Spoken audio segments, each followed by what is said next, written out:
Hey guys, Gatsu here, bringing you my top 10 Shounen anime in my collection.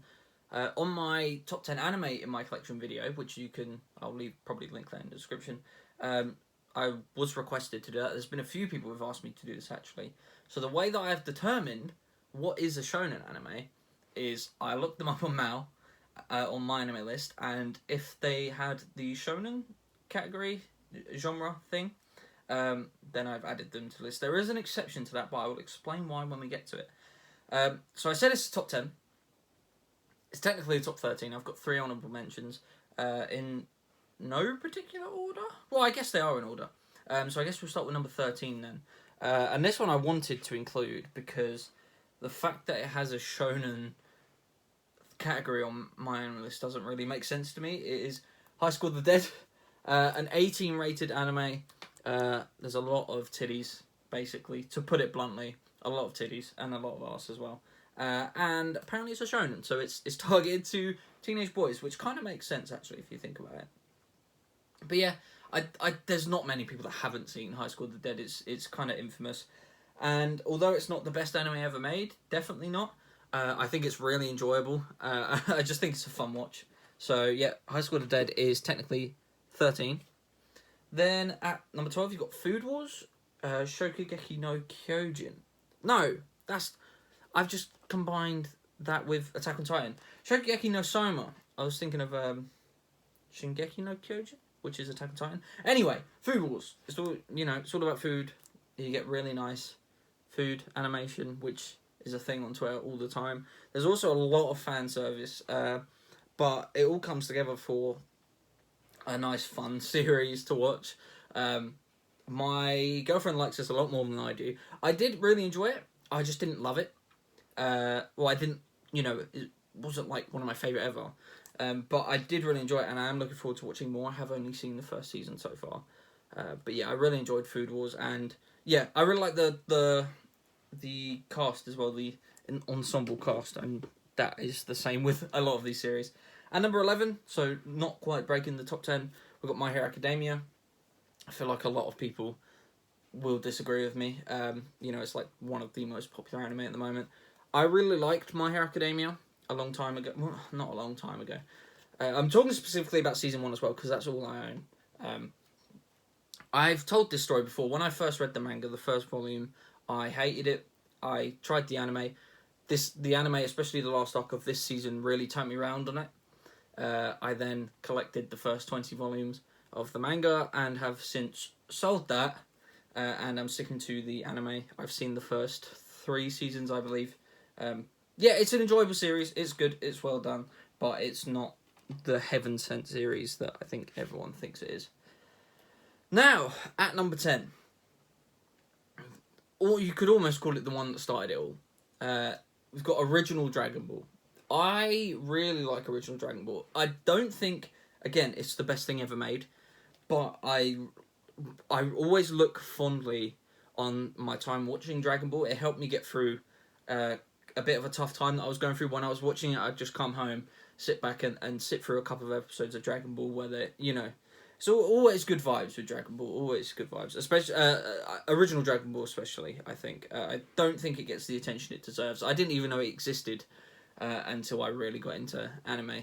I knew of Dragon Ball Z. I think most people do, even if they don't watch anime. But they don't really know about Dragon Ball, and I think it's quite underrated with a lot of people, to be honest. So yeah, Dragon Ball is at number 10, the actual number 10. At number 9, one that I think goes quite unnoticed to a lot of people. I don't really see anyone talking about it a lot. I don't even talk about it a lot. But that is Seraph of the End. I did read the manga, the first couple of volumes. I decided I couldn't afford to keep up with it because there's a lot of volumes. But I really enjoyed the anime. So I've seen the first, I think there's only 2 seasons.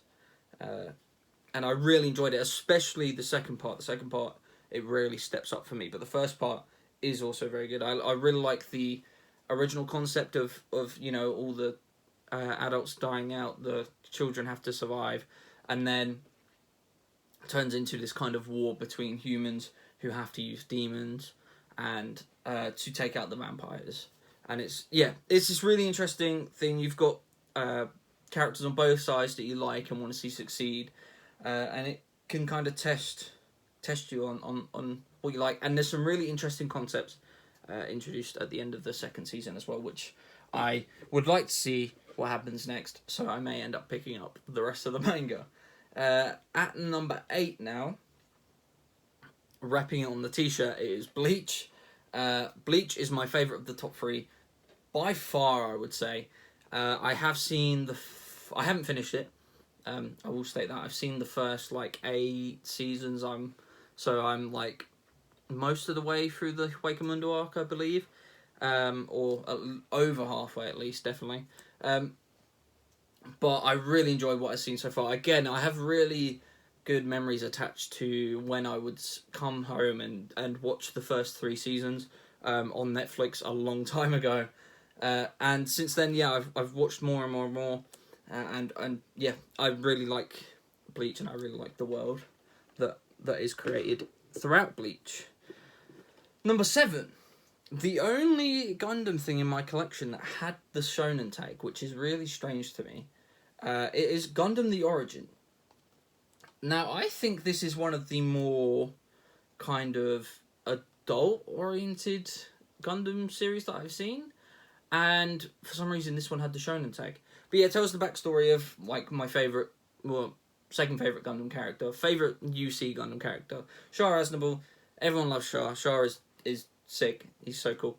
And it kind of tells the backstory of him and how he came to be Shah Aznable, and also the history of Zeon before the 1 Year War, which was something that I was really interested in when watching the original Mobile Suit Gundam, so I was so glad that this was available by the time I had finished that.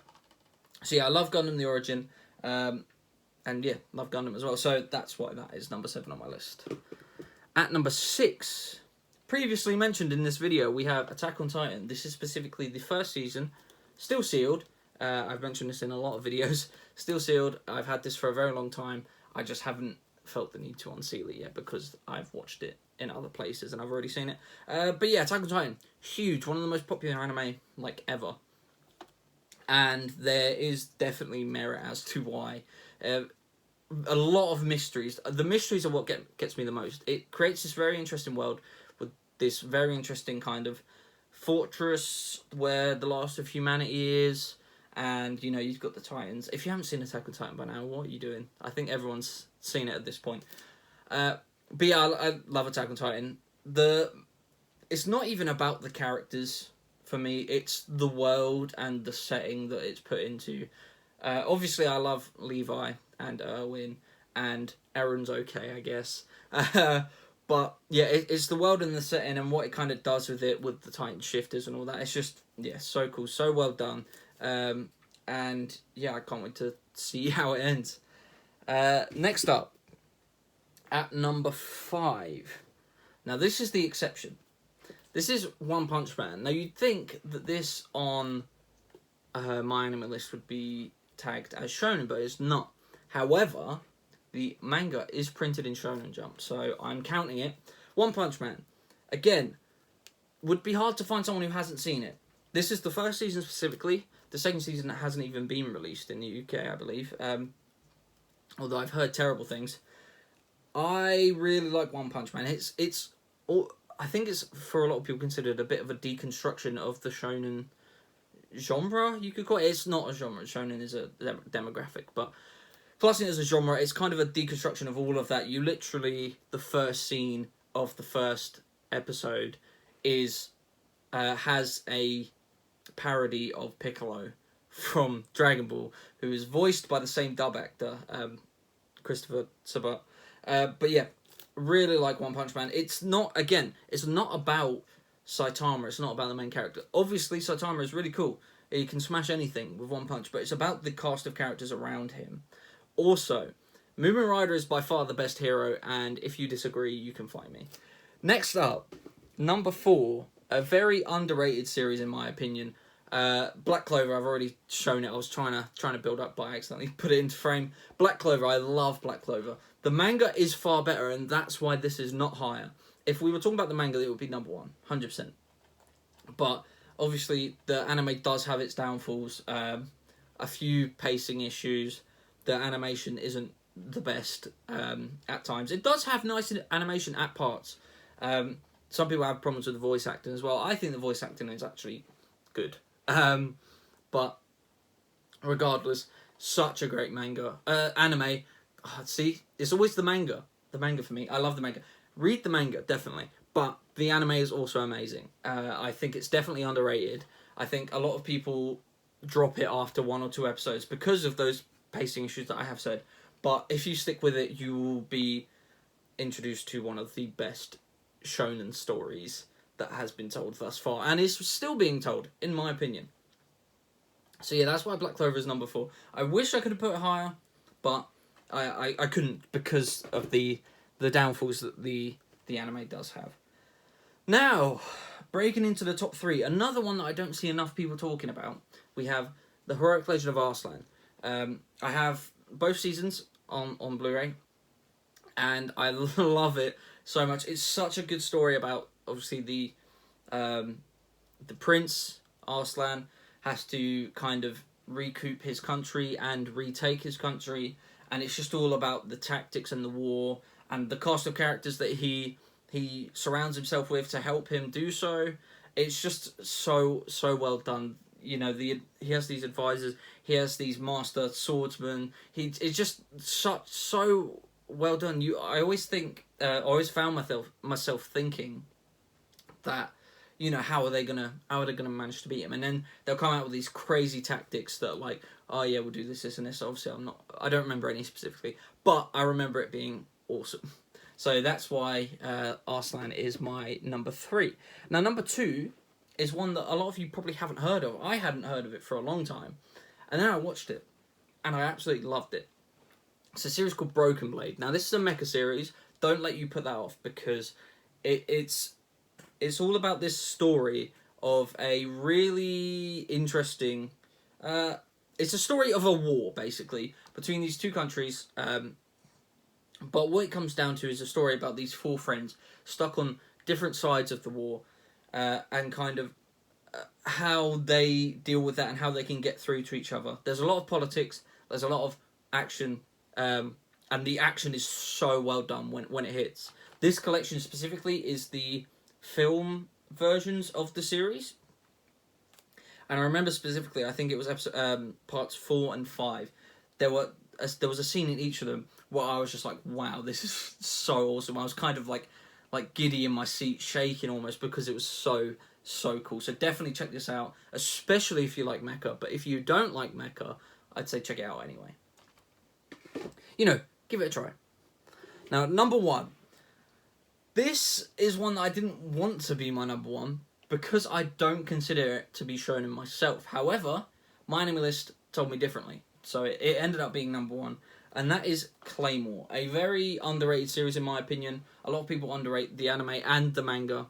The manga does go further and therefore is better because of what happens after the anime. But I think the way that anime handled the events and the anime original ending, this is the only anime original ending, I believe, that I have actually really enjoyed. I really like how this ends. It's very grand and epic. But it just tells the story of Claire, the Claymore, who is obviously... Their whole thing is that they have to kill the Yoma, which are these almost like demon-like creatures.